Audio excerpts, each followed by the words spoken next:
سلام بچه ها، چطورید؟ به سومین قسمت پادکست ما خوش اومدید. پس بزن بریم.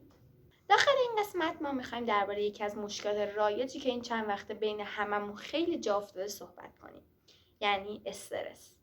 استرس این چند وقته شاید قدرت زندگی کردن هم از ما گرفته. استرس بر اثر عوامل مختلفی به وجود میاد. گاهی وقتا ما از ترس استرس میگیریم، گاهی وقتا از زندگی کردن حتی استرس میگیریم، از صحبت در اجتماع، دیدن آدم‌های جدید و خیلی مشکلات دیگه ما استرس میگیریم. ولی امروز قرار به طور فلسفی تمام این مشکلات رو باز کنیم و به ریشه‌شون پی ببریم. شاید بهتره به جای اینکه بگیم استرس یک ضعفه، بگیم استرس احساس خودآگاهی و مقابله با خطره برای ما. به طور مثال ما وقتی که بالای صخره وایسادیم و اونجا آدرنالین و احساس استرسی که ما داریم به ما غلبه شده، شاید داره به ما یادآوری میکنه که باید از اون مکان فاصله بگیریم، چون اون مکان ممکنه یک خطر رو برای ما ایجاد کنه. یا مثلا در مقابله با اجتماع ما وقتی استرس میگیریم که نتونیم کاری که میخوایم جلوی اونها انجام بدیم و به نحو احسن ارائه بدیم. مثلا ما میخوایم یک سخنرانی جلوی یک جمعی داشته باشیم و شاید خجالت میکشیم از صحبت کردن با یک سری آدم، شاید از دیدن آدم‌های دیگه خجالت میکشیم. اما امروزه بیشتر آدمون احساس استرسی که به خاطر امنیت برای خودشون به وجود میاد ندارن. الان بیشتر استرس‌ها در قالب سخنرانی‌ها و بیشتر از همه ترس از اجتماع بوده و موضوع اصلی ما هم دقیقاً همینه. اضطراب اجتماعی یه نوع استرس و اضطرابی که خیلی ها رو گریبانگیر خودش کرده. شاید در قدیم‌تر این استرس وجود نداشته یا شاید خیلی کمتر بوده، اما دلیلش چیه؟ به نظر من افرادی که اضطراب اجتماعی دارن و نمیتونن در مقابله با یه سری افراد سخنرانی کنن یا به یه اجتماعی ورود کنن به دو دسته تقسیم میشن. البته این مورد درباره همه افراد صدق نمیکنه. اولین دسته افراد درونگران. افراد درونگرا محدوده امن خودشون رو دارن. دلشون نمیخواد از اون محوطه امن خودشون خارج بشن. یا زندگی خودشون رو دوست دارن و از یه عده آدم کمی که باهاشون در ارتباطن خوشحالن و دلشون نمیخواد با آدم جدیدی روبرو بشن. پس وقتی در یک اجتماع قرار میگیرن نمیتونن با اونها ارتباط برقرار کنن و این باعث میشه که اونا ترس یا اضطراب اجتماعی پیدا کنن. دومین دسته افراد میانه‌گرایان. البته نه تمام افراد میانه‌گرا، چون من خودم یه فرد میانه‌گرایم و اصلا این شکلی نیستم که در مقابله با یه سری آدم نتونم مقابلشون صحبت کنم و نتونم خودم رو معرفی کنم. پس درباره همه صدق نمی‌کنه. یه سری از افراد میانگرای اعتماد به نفس کافیه این که با یه سری آدم دیگه صحبت کنن یا به یه اجتماعی ورود کنن رو ندارن.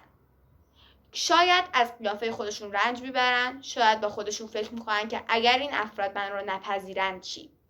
به طور مثال من خودم با یکی از مشکلاتی که تو یکی از دوره‌های زندگیم روبرو بودم این بود که میترسیدم که آدم‌ها من رو نپذیرن و اینکه ترسیدن از اینکه آدم‌ها تو رو نپذیرن یک نوع کمبود اعتماد به نفس حساب میشه. میترسیدم که اگر که به یه جمعی برم، به یه حالا جای جدیدی برن که آدم ها من نمیشناسن، شاید از من خوششون نیاد، شاید نتونم با کسی ارتباط برقرار کنم و شاید حتی مورد تمسخر قرار بگیرم و به همین دلیل از ورود به اجتماع جدید میترسیدم و اضطراب اجتماعی داشتم. ولی یه سری کارها میتونیم بکنیم که این اضطراب اجتماعی رو کاهش بدیم. حالا اونا چه کارهایی هستن؟ اولین راهکار برای اینکه ما بتونیم به خودمون اعتماد به نفس بدیم شاید خیلی کلیشه‌ای به نظر بیاد، ولی صحبت کردن با خودمون روبروی آینه است. ما با صحبت کردن با خودمون روبروی آینه میتونیم به خودمون ثابت کنیم که ما خیلی خوبیم، ما بی‌نظیریم، ما نیاز به چیزی نداریم و از همین که هستیم راضی. دومین راهکار نوشتنه. ما باید بنویسیم تا به اون چیزی که میخوایم برسیم.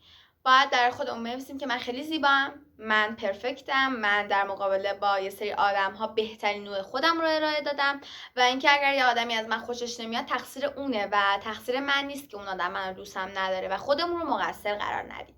راهکار سومم که جزو ساده ترین راهکار هاست ولی در عین حال سخت ترینه. در لحاظ گفتاری ما خیلی راحت با خودمون میگیمش ولی پذیرفتنش سخت ترین راه برای ماه. اینکه قبولش کنیم. اگر که مشکلی داریم اون رو قبول کنیم. اگر که میبینیم یه نقطه ضعفی داریم اون رو قبول کنیم و نذاریم مردم از اون استفاده کنن برخلاف ما. آقا اگر میبینی که مثلا صورت جوش داره، اوکیه، هممون جوش داریم، تمام آدما تو هر کشوری تو هر لولی همه اینو دارن و دلیل نمیشه که بخواد اعتماد به نفس تو رو بیاره پایین. اوکی، پس ما باید خودمون رو قبول کنیم تا بتونیم اعتماد به نفس بالا رو داشته باشیم. خب دوستان، در کلام آخر مرسی از اینکه کانال ما رو تماشا میکنید. امیدوارم که تونسته باشم کمکتون کنم و با لایک و کامنت و سابسکرایب خوشحالم کنید. اگر نظری درباره صحبت ها دارید حتما داخل کامنت ها بهم بگید و اینکه دوست دارید اپیزود بعدی درباره چی باشه. مرسی از نگاه های خوشگلتون. تا اپیزود بعدی، بای بای.